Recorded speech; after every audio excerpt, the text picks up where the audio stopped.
अवघ्या 3 दिवसात 53 ठिकाणी तपासणी, 25 गुन्हे दाखल, 33 जणांना अटक आणि 27 दुकानांना टाळं। महाराष्ट्राच्या प्रशासनात अनेक अधिकारी येतात आणि जातात, पण काही अधिकारी असे असतात ज्यांची नियुक्ती झाल्याची बातमी आली तरी संपूर्ण विभाग सावध होतो।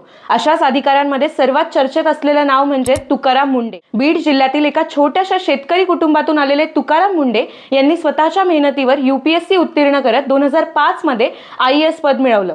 सोलापूर, नवी मुंबई, नाशिक, नागपूर, पुणे अशा अनेक ठिकाणी त्यांनी जबाबदाऱ्या सांभाळल्या। 21 वर्षांच्या सेवेत जवळपास 25 वेळा बदली झाली, पण त्यांचा नियम कधीच बदलला नाही। चुकीचं दिसलं तर कारवाई होणारच। मे 2026 मध्ये त्यांची FDA आयुक्तपदी नियुक्ती झाली आणि पदभार स्वीकारताच त्यांनी स्पष्ट संदेश दिला, सेफ फूड, सेफ ड्रग्ज आणि सेफ महाराष्ट्र। आणि मग सुरू झाली धडक कारवाई। 25 ते 27 मे दरम्यान राज्यभर गुटखा आणि पान मसाला विरोधात विशेष मोहीम राबवण्यात आल्या। 53 ठिकाणी तपासणी, 25 FIR, 33 जणांना अटक, 27 आस्थापनांना सील आणि 20 लाख रुपयांपेक्षा जास्त किमतीचा प्रतिबंधित माल जप्त करण्यात आला। यानंतर पुण्यात एकाच वेळी 17 ठिकाणी धाडी टाकून तब्बल 47 लाख रुपयांपेक्षा जास्त किमतीचा संशयित पनीर, खवा आणि तुपाचा साठा जप्त करण्यात आला। कारण अन्नातील भेसळ म्हणजे फक्त आर्थिक फसवणूक नाही, थेट जनतेच्या आरोग्याशी खेळ आहे।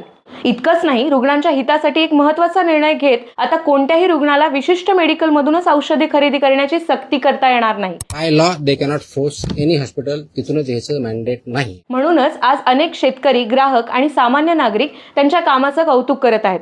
कारण तुकाराम मुंढे यांच्या कारवाईच्या केंद्रस्थानी नेहमी सामान्य माणूस असतो आणि त्यांचा स्पष्ट इशारा आहे, जनतेच्या आरोग्याशी खेळाल तर कारवाईपासून वाचणं कठीण आहे।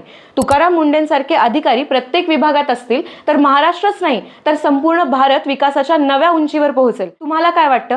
कमेंटमध्ये आम्हाला नक्की सांगा आणि अशाच माहितीपूर्ण व्हिडिओसाठी ऐका जराला फॉलो आणि सबस्क्राईब करायला विसरू नका।